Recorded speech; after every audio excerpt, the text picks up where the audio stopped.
നമസ്കാരം. മലയാളി വാർത്തയിലേക്ക് സ്വാഗതം. ശത്രുരാജ്യങ്ങളോട് പോലും കാണിക്കാത്തതിനപ്പുറമുള്ള ക്രൂരതകളാണ് ഇപ്പോൾ ട്രംപ് കാണിച്ചുകൊണ്ടിരിക്കുന്നത്. ഏതായാലും ട്രംപ് കൊണ്ടുവന്നിട്ടുള്ള 50% തീരുവ ഇന്ന് ഇന്ത്യയിൽ പ്രാബല്യത്തിൽ വരികയാണ്. ഇന്ന് പുലർച്ചെ 12:01 മുതൽ പ്രാബല്യത്തിൽ വരുമെന്നാണ് പറഞ്ഞിരിക്കുന്നത്. ഏതായാലും അത്തരത്തിലുള്ള പ്രതിസന്ധികൾ വരുമ്പോൾ അതിനെയൊക്കെ തരണം ചെയ്യാൻ നമ്മൾ റെഡിയാണ് എന്നാണ് നമ്മുടെ ഇന്ത്യൻ പ്രധാനമന്ത്രി നമ്മുടെ രാജ്യത്തിന് വാഗ്ദാനം നൽകിയിരിക്കുന്നത്. ഏതായാലും എത്രത്തോളം ആ പ്രതിസന്ധികൾ നമുക്കുണ്ടാകുമെന്നുള്ള ഒരു ആശങ്ക കൂടി നിലനിൽക്കുകയാണ്. ഈ പറഞ്ഞതുപോലെ ശത്രുരാജ്യത്തിന് പോലും ചെയ്യാൻ കഴിയാത്ത ചില കാര്യങ്ങൾ എന്ന് പറയുമ്പോൾ അവിടെയും ട്രംപ് ശരിക്കും പറഞ്ഞാൽ പെട്ടിരിക്കുകയാണ്. ഈ ഒരു ജർമ്മൻ പത്രം ഈ ഇടയ്ക്ക് പറഞ്ഞത് ഏകദേശം 4 തവണ കഴിഞ്ഞ ആഴ്ച മോദിയെ വിളിച്ചു എന്നുള്ളതാണ്. അപ്പോൾ മോദിയെ വിളിക്കുകയാണ്, പക്ഷേ മോദിക്ക് ഇപ്പോൾ നെവർ മൈൻഡ് എന്നൊരു മട്ടാണ്. സൗകര്യമില്ല ഈ ഫോൺ എടുക്കാൻ. അങ്ങനെ ആയിരുന്നില്ല ഒരു കാലത്ത്. ട്രംപ് മോദി എന്ന് പറയുന്ന വലിയൊരു സൗഹൃദമുണ്ടായിരുന്നു. ഒരു പക്ഷേ അവരുടെ ഏജ് ആയിരിക്കാം, അവരുടെ പ്രായം, ഒരു പക്ഷേ പരസ്പരം കമ്മ്യൂണിക്കേഷൻ ഉണ്ടായിരിക്കാം. അതായിരിക്കാം നേരത്തെയുള്ള പ്രസിഡന്റുമാരെയൊക്കെ അപേക്ഷിച്ച് ഇന്ത്യക്ക് അമേരിക്കയുമായി ഒരു അഭേദ്യമായിട്ടുള്ളൊരു ബന്ധം ഉണ്ടാവാൻ കാരണം. ആ ബന്ധം വളരെ ഊഷ്മളമായി പോയിക്കൊണ്ടിരിക്കുന്നതിൻ്റെ ഇടയിലാണ് ട്രംപിൻ്റെ ഇടയ്ക്കിടയ്ക്ക് മാനസിക വിഭ്രാന്തി ഉണ്ടായി ഇത്തരത്തിലുള്ള ബന്ധം, നല്ലൊരു ബന്ധം ഇല്ലാണ്ടായത്. ഒരു പക്ഷേ രാജ്യത്തിനപ്പുറം ഒരു 2 സുഹൃത്തുക്കളായിരുന്നു മോദിയും ട്രംപും എന്ന് നമുക്ക് പറയേണ്ടി വരും. ഒപ്പത്തിനൊപ്പം തന്നെ നിൽക്കും എന്നുള്ളതാണ്. പക്ഷെ പല കാര്യങ്ങൾക്കും ട്രംപ് ഇന്ത്യയോട് ഒരു അസൂയ ഉളവാകുന്ന രീതിയിൽ, ഒരു പക്ഷേ നമ്മുടെ പ്രധാനമന്ത്രിയുടെ ഭരണമൊക്കെ ആയിരിക്കാം, അദ്ദേഹത്തിൻ്റെ മെച്യൂർഡായിട്ടുള്ള സംസാര രീതിയും പ്രകൃതവും അല്ലെങ്കിൽ ഭരിക്കുന്ന മട്ടുമൊക്കെ ആയിരിക്കാം ചില കാര്യങ്ങൾ അസൂയ ഉണ്ടാകാനും കാരണമുണ്ട്. GDP ഉൾപ്പെടെ ഇന്ത്യ ഒരു വികസിത രാജ്യമായി എന്നുള്ളതിൻ്റെ തെളിവുകൾ പുറത്തു വരുന്നത് കൊണ്ടായിരിക്കും ട്രംപിനെ അത് അലോസരപ്പെടുത്തുന്നത്. എന്ത് തന്നെയാലും അത് അവിടെ നിൽക്കട്ടെ. എന്തായാലും ഫോൺ വിളിയാണ് ട്രംപ് അച്ചായൻ. ഒരു തരത്തിലും മോദി ഫോൺ എടുക്കുകയും ചെയ്യുന്നില്ല. എന്തിനാണ് വിളിക്കുന്നതെന്നുള്ള കാര്യം നമുക്കറിയാം. താരിഫ് ഇന്ന് രാത്രി മുതൽ, അതായത് 12:01 എന്ന് വെച്ചാൽ വെളുപ്പാങ്കാലമാകും, അവിടെ പകൽ സമയമായിരിക്കും. അപ്പോൾ പ്രാബല്യത്തിൽ വരികയാണ്. ഇതിനു മുന്നേ ഒന്നുകൂടി ഒന്ന് സംസാരിച്ച് മയപ്പെടുത്താൻ വേണ്ടിയിട്ടാണ് ട്രംപ് ഇതങ്ങ് ഇട്ട് കൊടുക്കുകയും ചെയ്ത് ഇനി ഇത് പിൻവലിക്കാൻ പറ്റാത്ത ഒരവസ്ഥയിലുമാണ്. ഞാൻ സ്വയം പിൻവലിക്കുന്നു എന്ന് പറയാൻ പറ്റത്തില്ല. ഇപ്പോൾ ചൈനയുടെ തന്നെയാണെങ്കിൽ പിൻവലിച്ചിട്ടില്ല, എക്സ്റ്റെൻഡ് ചെയ്യുകയാണ് ചെയ്തത്. ഒരു പക്ഷേ ഇന്ന് രാത്രി കണ്ടോ കൃഷ്ണേന്ദു, ഇത് ഒന്ന് എക്സ്റ്റെൻഡ് ചെയ്യും, കുറച്ചുകൂടി നീട്ടും. ഈ തീരുവ ഇത് പ്രാബല്യത്തിൽ തൽക്കാലം വരുന്നില്ല, നീട്ടി വെക്കുന്നു എന്നുള്ള രീതിയിലായിരിക്കും വരുന്നത്. അല്ലെങ്കിൽ അറ്റകൈ പ്രയോഗം എന്നുള്ള രീതിയിൽ തീരുവ ചുമത്തും. പക്ഷേ ഇതിന് വേണ്ടുന്ന സമാന്തരമായിട്ടുള്ള രീതികൾ പലതും ട്രംപ് കൈക്കൊണ്ടു. റഷ്യയുമായി പുതിനുമായിട്ടുള്ള അലാസ്കയിൽ വെച്ച് നടന്ന ചർച്ച, അതിനുശേഷം സെലൻസ്കിയുമായിട്ടുള്ള ചർച്ച, ഇതെല്ലാം വിജയിക്കാൻ സാധിച്ചില്ല. അവിടെയാണ് ട്രംപിന് പണി കിട്ടിയത്. മാക്സിമം നമ്മൾ അന്ന് അലാസ്കയിൽ വെച്ചുള്ള ചർച്ചയിൽ നമ്മൾ കണ്ടതാണ് ട്രംപിൻ്റെ ശരീരഭാഷയും സംസാര ഭാഷയൊക്കെ വളരെ വളരെ മെച്യൂർഡായിട്ടാണ് പുതിനുമായിട്ട് സംസാരിച്ചത്. വളരെ സൗഹൃദപരമായിട്ടാണ് സംസാരിച്ചത്. എല്ലാം ഉൾക്കൊള്ളുന്ന തരത്തിലായിരുന്നു. പക്ഷേ പുതിൻ എന്തോ എല്ലാം കൈയൊക്കെ തലയൊക്കെ കുലുക്കി പോയെങ്കിലും പക്ഷേ ട്രംപിൻ്റെ ചില കാര്യങ്ങൾ അല്ലെങ്കിൽ ഒരു പക്ഷേ ഭൂപ്രദേശങ്ങൾ വിട്ടുകൊടുക്കുന്നതുമായിട്ട് ബന്ധപ്പെട്ട് നിൽക്കുന്ന കാര്യങ്ങൾ ഒരു പക്ഷേ റഷ്യ ഒരു കാലത്തും സമ്മതിക്കില്ല എന്നുള്ളൊരു നിലപാടിലെത്തി നിൽക്കുകയാണ്. പിന്നീടുള്ളത് സെലൻസ്കി ആയിരുന്നു. സെലൻസ്കിയുമായി ചർച്ച നടത്തി അവിടെയും ഒരു വിജയസാധ്യത കണ്ടെത്താൻ സാധിച്ചില്ല. എന്തായാലും ആ ചർച്ചകൾ ഇങ്ങനെ നിൽക്കുകയാണ്. ഇനി വീണ്ടും പുതിൻ, സെലൻസ്കി, ട്രംപ് 3 പേരും കൂടെ ചേർന്നുള്ള ചർച്ച ഇനി ഉടനെ ഉണ്ടാകും. അതിലാണ് ഇനി ഒരു പ്രതീക്ഷ. ട്രംപിന് ഏറ്റവും വലിയൊരു ആഗ്രഹമാണ് നൊബേൽ സമ്മാനം. അതിന് വേണ്ടിയിട്ടാണ് ഈ കാണിക്കുന്ന കോപ്രായങ്ങൾ അത്രയും. അപ്പോൾ റഷ്യ ഇന്ത്യക്ക് പിന്തുണ നൽകുന്നു, റഷ്യയിൽ നിന്ന് എണ്ണ വാങ്ങിക്കും, അത് ഇന്ത്യക്കും ലാഭമാണ്, ഒപ്പം റഷ്യക്കും. അതുമാത്രമല്ല ട്രംപിനെ പ്രകോപിപ്പിച്ചത് ഇപ്പോൾ ഈ താരിഫ് പ്രഖ്യാപിച്ചതിന് ശേഷം ഇന്ത്യ എടുത്തൊരു നിലപാട് റഷ്യയുമായി പ്രതിരോധ സംവിധാനങ്ങൾ, ഒരു ഉടമ്പടി, നയതന്ത്ര ബന്ധങ്ങൾ വർദ്ധിപ്പിച്ചു. കുറച്ചുകൂടി ഊഷ്മളമായിട്ടുള്ള ബന്ധം, സൗഹൃദം വ്യാപിപ്പിക്കുകയും അത് വർദ്ധിപ്പിക്കുകയും ചെയ്തു. ഇത് ട്രംപിനെ വല്ലാണ്ട് അലോസരപ്പെടുത്തുന്നുണ്ട്. കാരണം നമുക്ക് റഷ്യൻ യുദ്ധോപകരണങ്ങളുടെ നിർമ്മാണം, ഇന്ത്യയുമായി ചേർന്ന് ഉള്ള ആ ഒരു നിർമ്മാണം ഒരു പക്ഷേ ഇന്ത്യയെ വൻ കുതിച്ച് ഉയർത്തുന്ന തരത്തിലായിരിക്കും. കാരണം ബ്രഹ്മോസ് തന്നെ ഇപ്പോൾ പല രാജ്യങ്ങളും ചർച്ചയായി. നമ്മൾ ആകെപ്പാടെ ഒന്നേ വിട്ടിട്ടുള്ളൂ, അത് ഒന്നാന്തരമായിട്ട് ഏൽക്കുകയും ചെയ്തിട്ടുണ്ട്.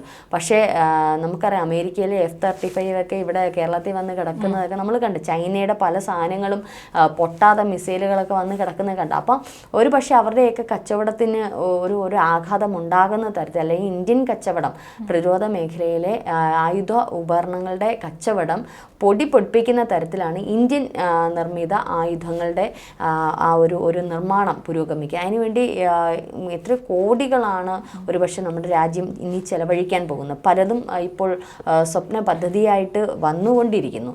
ഇതിനിടയിലാണ് റഷ്യ നമ്മളോടൊപ്പം ചേർന്ന് പ്രതിരോധ മേഖലയിൽ റഷ്യ നമ്മളോടൊപ്പം ചേർന്ന് ബ്രഹ്മോസ് ഇപ്പോൾ ഇന്ത്യ റഷ്യ ചേർന്നുണ്ടാക്കിയ ഒരു ഇതാണ്. അത്തരത്തിൽ റഷ്യ ചേർന്ന് കഴിഞ്ഞാൽ നമുക്കറിയാം സോവിയറ്റ് യൂണിയൻ്റെ കാലഘട്ടം മുതൽ റഷ്യയുടെ യുദ്ധോപകരണങ്ങൾ എന്ന് പറയുന്നത് ഒരുപക്ഷെ അതിനോളം കിടപിടിക്കാൻ അമേരിക്കയ്ക്ക് പോലും കഴിയില്ല. അത്രയ്ക്ക് അവർക്ക് അതിനുള്ള സോഴ്സുകളുണ്ട്. യുദ്ധം പയറ്റി തെളിഞ്ഞവർ തന്നെയാണ് അവർ. അപ്പോൾ അതുകൊണ്ട് തന്നെ ഇന്ത്യ റഷ്യ ഇത്തരത്തിലുള്ള ഒരു ഇടപാട് ട്രംപിനെ വല്ലാണ്ട് ഭയപ്പെടുത്തുന്നുണ്ട്.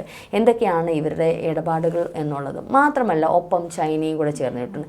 ഈ മൂവർ സംഘം എന്ന് പറയുന്നത് അമേരിക്കയെ വല്ലാണ്ട് പ്രതിസന്ധിയിലാക്കിയിരിക്കുന്നത്. അതുകൊണ്ട് തന്നെയാണ് അവിടുത്തെ പല വിദഗ്ധരും ട്രംപിനെ ഉപദേശിച്ചത്, മിനിസ്റ്ററെ ഉപദേശിച്ചത്, നിങ്ങൾ ആവശ്യമില്ലാതെ ഇന്ത്യയെ പ്രകോപിപ്പിക്കരുത് എന്നുള്ളത്. പക്ഷേ ട്രംപ് ചെയ്യുന്നതെല്ലാം നേരെ തിരിച്ചാണ്. ഈ കോള് കഴിഞ്ഞ ആഴ്ച എടുക്കാത്തത് കാരണം ഇന്നലെ മെനിങ്ങാന്നുമായിട്ട് വീണ്ടും ട്വീറ്റ് ഇട്ടേക്കുന്നു, ഇന്ത്യ പാകിസ്ഥാൻ സംഘർഷം അവസാനിപ്പിച്ചത് ഞാനാണ് കാരണം. 7 വിമാനങ്ങൾ ശത്രു രാജ്യത്തിന്റെ 7 വിമാനങ്ങൾ വെടിവെച്ചിട്ടു. അതിൽ ഏത് രാജ്യത്തിന്റെ ആണെന്ന് കൃത്യമായിട്ട് പറയുന്നില്ല. ട്രംപിനെ വിളിച്ചു, മോദി വിളിച്ചു. അങ്ങനെയാണ് ഇത്തരത്തിലുള്ള സംഘർഷം അവസാനിപ്പിച്ചെന്ന്. ഒരു 9 സൈനിക താവളങ്ങളെ അടിച്ച് തകർത്ത് മറ്റേ എവിടെയൊക്കെ പൊട്ടിക്കാമോ അവിടെ എല്ലാം പൊട്ടിച്ചിരിക്കുന്ന ഇന്ത്യ പിന്നെ അങ്ങോട്ട്. അങ്ങനെയാണെങ്കിൽ ട്രംപ് അപ്പം ഇന്ത്യയോട് പറഞ്ഞത്, നിങ്ങൾ ഈ യുദ്ധം നിർത്തിയില്ല എന്നുണ്ടെങ്കിൽ വാണിജ്യ കച്ചവടം നടത്തില്ല, അമേരിക്കയുമായി ഉണ്ടാവില്ല, അങ്ങനെ ഒരു കച്ചവടം ഉണ്ടാവില്ല എന്നുള്ളത്. പക്ഷേ ഇപ്പം എന്താണ്, താരിഫ് ഉയർത്തി. ഇന്ത്യ മൈൻഡ് ചെയ്യുന്നുണ്ടോ? ഗോ ടു ഹെൽ എന്നുള്ളൊരു നിലപാടാണ്. എന്തോ ആയിക്കോ, നിങ്ങൾ നിങ്ങളുടെ വഴിക്ക് പോയിക്കോ എന്നുള്ളത്. പക്ഷേ അതിന് പകരമായിട്ട് ഇന്ത്യ UK-യുമായിട്ട് ഇത്തരത്തിലുള്ളൊരു കച്ചവട ബന്ധം സ്ഥാപിച്ചു കഴിഞ്ഞു. ഒരു കാലത്തും UK-യുമായിട്ട് ചേരാത്തത് ഏകദേശം 50 രാജ്യങ്ങളുമായിട്ട് ഇന്ത്യ ഒരു കച്ചവട ബന്ധം സ്ഥാപിച്ചു കഴിഞ്ഞു. ഒപ്പം ചൈനയുമായിട്ട്, നമ്മുടെ തൊട്ടടുത്ത് കിടക്കുന്ന അയൽ രാജ്യമാണ്. ഒരു പക്ഷേ അതിർത്തി പ്രശ്നങ്ങളുമായിട്ട് ബന്ധപ്പെട്ട് ഒരു ശത്രു രാജ്യമായിട്ട് മാറി നിന്ന ചൈന പോലും ഇപ്പോൾ സൗഹൃദത്തിൻ്റെ പാത. ഇനിയിപ്പോൾ വിമാന സർവീസുകൾ തുടങ്ങുന്നുണ്ട്, പലവിധ നയതന്ത്ര ബന്ധങ്ങൾ പുനഃസ്ഥാപിക്കുന്നുണ്ട്. ഇനി മാനസ സരോവർ ഹിമാലയത്തിലേക്കുള്ള പാത തുറന്നു കൊടുക്കുന്നുണ്ട്. അങ്ങനെ നിരവധി സൗഹൃദപരമായിട്ടുള്ള കാര്യങ്ങൾ ചൈനയുമായിട്ട് ഉടമ്പടി ഉണ്ടാക്കാൻ പോവുകയാണ്. അപ്പോൾ ഇത് ഒരു പക്ഷേ ട്രംപിന് വല്ലാത്തൊരു തിരിച്ചടിയാണ്. മറ്റു പല രാജ്യങ്ങളുടെ മേലെ ഇത്തരത്തിലുള്ള സമ്മർദ്ദം ട്രംപ് ചെലുത്തിയിട്ടുണ്ട്. നിങ്ങൾ മര്യാദയ്ക്ക് ഇരുന്നില്ലെങ്കിൽ ഇപ്പോൾ താരിഫ് ഉയർത്തും. ഇന്ത്യയും ചൈന പിന്നെ ഒന്ന് കഴിഞ്ഞിട്ടുണ്ട്, ഇന്ത്യ ഒട്ടും കഴിഞ്ഞിട്ടില്ല. നിങ്ങൾ താരിഫ് ഉയർത്തിക്കോ, ഞങ്ങൾ കയറ്റി അയക്കുന്നില്ല, ഇറക്കുകയും വേണ്ട, അവിടെ കിടന്നോട്ടെ. പക്ഷേ ഈ ചില സംഗതികളിൽ നമ്മൾ ഈ താരിഫ് ഉയർത്തുക 50% എന്ന് പറയുമ്പോഴും മെഡിസിൻ അമേരിക്കയ്ക്ക് ആവശ്യമാണ്. ഇന്ത്യൻ മെഡിസിൻ വില കുറച്ചാണ് അവിടെ കിട്ടുന്നത്. അപ്പോൾ മെഡിസിനുകളിൽ അതേപോലെ തന്നെ അങ്ങനെ ചില കാര്യങ്ങളിലൊക്കെ തുണി, കാർഷിക ഉൽപ്പന്നങ്ങൾ, അങ്ങനെ ചില അവർക്ക് അത്യാവശ്യമുള്ള സാങ്കേതിക വിദ്യകളിലൊക്കെ ഈ താരിഫ് ബാധകമല്ല. അതുപോലെ തന്നെ അവിടെ നിന്ന് ഇങ്ങോട്ട് തരും. നമ്മൾ ഈ എല്ലാം താരിഫ് ഒരുമിച്ചല്ല, ഫ്ലാറ്റായിട്ടുള്ള ഒരു കാര്യമല്ല. അവിടെ നിന്ന് ഇങ്ങോട്ട് ഇറക്കുമതി ചെയ്യുന്ന ചില സംഗതികൾക്കും ഇത്തരത്തിലുള്ള താരിഫുകൾ വർദ്ധിപ്പിച്ചിട്ടില്ല. അതായത് അവർക്ക് ആവശ്യമുള്ളതിനകത്തും ഇന്ത്യക്ക് ആവശ്യമുള്ള ഇങ്ങോട്ട് ഇറക്കുന്നതിനകത്തും ഇല്ല. ഇനി അല്ലാത്തത് ഇന്ത്യക്ക് വേണ്ട, ഇന്ത്യക്ക് മറ്റേ എത്രയോ രാജ്യങ്ങളുണ്ട്. എനിക്കൊന്ന് ഏറ്റവും കൂടുതൽ ചൈന നിർമ്മിക്കുന്നുണ്ട് പല കാര്യങ്ങളും. പിന്നെ കാർഷിക മേഖല, ഇപ്പം ഫുഡ്, അങ്ങനെയുള്ള കാര്യങ്ങളാണ് മറ്റു പല രാജ്യങ്ങളും ഉണ്ട്. അപ്പോൾ അവരുമായിട്ട് ബന്ധം സ്ഥാപിച്ചാൽ മതി. അല്ലാതെ ഇപ്പോൾ അമേരിക്കയിൽ നിന്ന് തന്നെ വേണമെന്നില്ല. പക്ഷേ ഈ പെട്ടെന്ന് ഒരു സ്ട്രക്കായിട്ട് നിൽക്കുമ്പോൾ ചിലപ്പോൾ കുറച്ച് നാളത്തേക്ക് ചില നഷ്ടങ്ങൾ ഇന്ത്യക്ക് സംഭവിച്ചുകൂടാ എന്നുള്ളതില്ല. എന്ത് തന്നെയായാലും ഈ ഭീഷണിയിൽ മോദി ഒരു തരത്തിലും കൂസലില്ലാണ്ട് തന്നെയാണ് പോകുന്നത്. ഒപ്പം തന്നെ നമ്മുടെ സാമ്പത്തിക വിദഗ്ധർ ഉൾപ്പെടെ അത് ഒരു തരത്തിലും ട്രംപുമായിട്ട് ഇനി യാതൊരു ഇതില്ല എന്നുള്ള രീതി. ഇനി ഈ താരിഫ് താഴ്ത്തിയാൽ പോലും ഇന്ത്യ നോക്കിയും കണ്ടുമൊക്കെ ഇനി അമേരിക്കയുമായിട്ടൊരു ഇത് ഉണ്ടാവും. പ്രത്യേകിച്ച് ട്രംപിൻ്റെ ഈ കാലത്തിൽ ഇനി ഒരു നല്ലൊരു സൗഹൃദം ഒരുപക്ഷെ മോദിയും ട്രംപും ഉണ്ടാവുമോ എന്നുള്ളത് അറിയില്ല. പക്ഷെ അത് ട്രംപിനെ കുറച്ചുകൂടി ഒന്ന് പ്രകോപിപ്പിക്കാൻ സാധ്യതയുണ്ട്. റഷ്യയുടെ കാര്യത്തിൽ പ്രകോപനം ഏറ്റിരിക്കുന്ന, അതായത് ഒരു അടിയിട്ടിയ ആളാണ്. എന്തായാലും സമാധാനത്തിൻ്റെ നൊബേൽ സമ്മാനം ആവശ്യമുള്ളതുകൊണ്ട് അറ്റകൈ പ്രയോഗം ഒന്നും ചെയ്യാൻ സാധ്യതയില്ല. ആൾ ക്ഷീണിതനാണ്. ഇന്നിപ്പോൾ ആളുടെ കൈ പല മീഡിയാസും പറയുന്നുണ്ട്, കയ്യിൽ ഒരു ചെറിയ നീല കളർ ഇത് വന്ന് എന്തെങ്കിലും ആരോഗ്യ പ്രശ്നങ്ങളാണോ എന്നുള്ളത് ചൂണ്ടിക്കാട്ടുന്നുണ്ട്. അദ്ദേഹം അത് മറയ്ക്കാൻ ശ്രമിക്കുന്നുണ്ട്. പക്ഷേ ഈ പറഞ്ഞോണം നീല ബഡ്ജിങ് പോലെ കിടക്കുന്നുണ്ട്. അപ്പം ഇത്തരത്തിൽ അദ്ദേഹം ശാരീരികമായിട്ടും മാനസികമായിട്ടും ട്രംപ് തളർന്നു എന്ന് തന്നെ പറയാം. ഇതിനിടയിൽ ഒരു സെലൻസ്കി ഇങ്ങോട്ട് ഇന്ത്യയിലോട്ട് വരുന്നു എന്നുള്ള അതും റിപ്പോർട്ടുകൾ കൂടെ ഉണ്ടായിരുന്നു. ആയപ്പോഴത്തേക്ക് അല്ല സെലൻസ്കി ഇപ്പൊ ഈ മുൻപും ഇത് സൂചനകൾ ഉണ്ടായിരുന്നു വരാൻ സാധ്യത യുക്രൈൻ പ്രസിഡന്റ് സെലൻസ്കി ഒരു കാലത്തും ഇന്ത്യ അങ്ങനെ ആക്ഷേപിക്കുകയോ അല്ലെങ്കിൽ ഇത്തരത്തിലുള്ള നിലപാട് സെലൻസ്കി പോലും എടുത്തിട്ടില്ല. സെലൻസ്കി പറയാൻ നിങ്ങൾ ഇങ്ങനെ വാങ്ങിക്കാതെ നിങ്ങൾ അതിന്റെ അളവൊന്ന് കുറയ്ക്കണം എന്നുള്ള രീതിയിൽ അത്രത്തോളം സഹായിക്കരുത് എന്നുള്ളൊരു ഇത് മാത്രമേ ഉള്ളൂ. അതായത് റഷ്യയിൽ നിന്ന് എണ്ണ വാങ്ങിക്കണമെന്നൊന്നും. പക്ഷെ ഈ പറയുന്ന അമേരിക്കൻ യൂറോപ്യൻ രാജ്യങ്ങളെല്ലാം റഷ്യയുമായിട്ട് ബന്ധമുണ്ട്. ഇന്ത്യ വാങ്ങിയാൽ മാത്രം ഇന്ത്യ വാങ്ങിക്കുന്ന മാത്രം ഒരു ഇടപാട് നടത്താൻ പാടില്ല എന്നുള്ള തരത്തിലേക്ക് വരുന്നത്. അത് അതുകൊണ്ടല്ല, റഷ്യയിൽ നിന്ന് ഇന്ത്യ മാറിക്കഴിഞ്ഞാൽ കുറച്ചുകൂടി ട്രംപ് സ്വതന്ത്രനായി. അപ്പം റഷ്യയെ വരച്ച വരയിൽ നിർത്താം, ഒപ്പം ഇന്ത്യയും വരച്ച വരയിൽ നിർത്താം എന്നുള്ളത്. അതിന് ഇന്ത്യയെ വരച്ച വരയിൽ നിർത്താനാണ് അസിം മുനീറിന് വിരുന്ന് കൊടുത്തതൊക്കെ അറിഞ്ഞൂടെ. വൈറ്റ് ഹൗസ് വിരുന്ന് കൊടുത്തു. അതിന് ശേഷം ട്രംപ് പറയുന്നു നിങ്ങളുടെ അടുത്ത് സൈനിക താവളം നിർമ്മിക്കുന്നു, ഈ പറഞ്ഞോണം എണ്ണ ഉൽപാദനം പാകിസ്ഥാനിൽ കൊടുക്കുന്നു, ബലൂചിസ്ഥാനെ തീവ്രവാദി സംഘടന ആയിട്ട് ബലൂച്ച് ലിബറേഷൻ ആർമിയെ തീവ്രവാദ സംഘടനയായിട്ട് പ്രഖ്യാപിക്കുന്നു. ഇതൊക്കെ പാകിസ്ഥാനെ പുകഴ്ത്തുന്നത് ഇന്ത്യക്കിട്ടുള്ള ഒരു പണിയാണ്. പക്ഷെ ഇതൊന്നും ഇന്ത്യ, കാരണം ഇന്ത്യ എന്ന് പറയുന്ന ഒരു സമാധാന രാജ്യം, അത് എല്ലാ രാജ്യങ്ങൾക്കും അറിയാം. ഇന്ത്യ അങ്ങോട്ട് ചെന്ന് ആരെയും പ്രകോപിപ്പിക്കരുത്, നമ്മളെ നമ്മുടെ വഴിക്കങ്ങ് വിട്ടത്. ഇങ്ങോട്ട് വന്നു കഴിഞ്ഞാൽ പിന്നെ വെറുതെ വിടില്ല.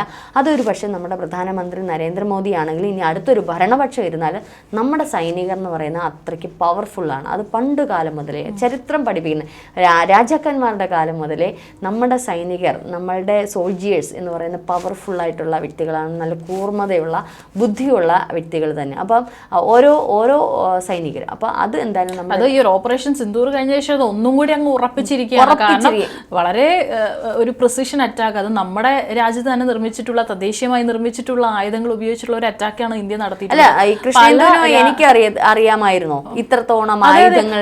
തീർച്ചയായിട്ടും ഇവിടെയൊക്കെ എല്ലാവരും രാഷ്ട്രീയം പോലും നമ്മൾ അതിന് സൈനികരെ മാത്രം അപ്രീഷിയേറ്റ് ചെയ്തിട്ട് കാര്യമില്ല, ISROയ്ക്ക് നല്ലൊരു അപ്രീസിയേഷൻ കൊടുക്കും. അപ്പൊ രാഷ്ട്രീയം പോലും മറന്നുകൊണ്ടാണ് എല്ലാവരും ഇതിൽ രാഷ്ട്രീയം ഒന്നും ആരും കാണുന്നില്ല. എല്ലാവരും നമ്മുടെ ഇനി ഒരു അടി വന്നു കഴിഞ്ഞാൽ ഇനി നമുക്ക് ഏത് ഭാഗത്ത് നിന്ന് കോൺഗ്രസും BJPയും CPM ഒക്കെ അങ്ങോട്ടും ഇങ്ങോട്ടും അടി കൊടുക്കും. മുസ്ലിമും ഹിന്ദും സിഖും ഒക്കെ പരസ്പരം എന്തെങ്കിലുമൊക്കെ ചെളിവാരി എറിയും. പക്ഷേ നമ്മുടെ രാജ്യത്തിനെതിരെ ഏതെങ്കിലും ഒരുത്തൻ മുതിർന്നിറങ്ങിയാൽ അത് വെറുതെ ഇരിക്കത്തില്ല. ഒറ്റക്കെട്ട് അവിടെ ഹിന്ദു മുസ്ലിം ക്രിസ്ത്യൻ എന്നോ അല്ലെങ്കിൽ CPM BJP ഇതൊന്നും ഒന്നുമില്ല. മനുഷ്യന് ഒറ്റക്കെട്ടായിട്ട് ഇത്രയും കൂടി ഏറ്റവും കൂടുതൽ ജനം വസിക്കുന്ന നമ്മുടെ രാജ്യത്താണ്. അപ്പം ഒരു പക്ഷേ അത്രയും മാനവശേഷിയിൽ ഏറ്റവും അധികം നിൽക്കുന്നത് നമ്മളുടെ രാജ്യം തന്നെ. അപ്പം ആക്രമിക്കണമെങ്കിൽ കുറച്ചൊന്ന് പാടുപെടും. നമ്മുടെ ജനങ്ങൾ മാത്രം ഇറങ്ങിയാൽ മതി മൊത്തം തല്ലി തകർക്കാം, വേറെ ആയുധങ്ങളൊന്നും ആവശ്യമില്ല എന്നുള്ളത്. അതുകൊണ്ടാണല്ലോ ബംഗ്ലാദേശ് കിഴക്കു നിന്നും പടിഞ്ഞാറ് നിന്നും തെക്കുന്ന് വരുമ്പം പറഞ്ഞ ആ അതിർത്തിയിൽ ഞങ്ങളുടെ ജനങ്ങൾ മതി അല്ലേ അവരെ തൂത്തെറിയാൻ, അത്രയേ ഉള്ളൂ.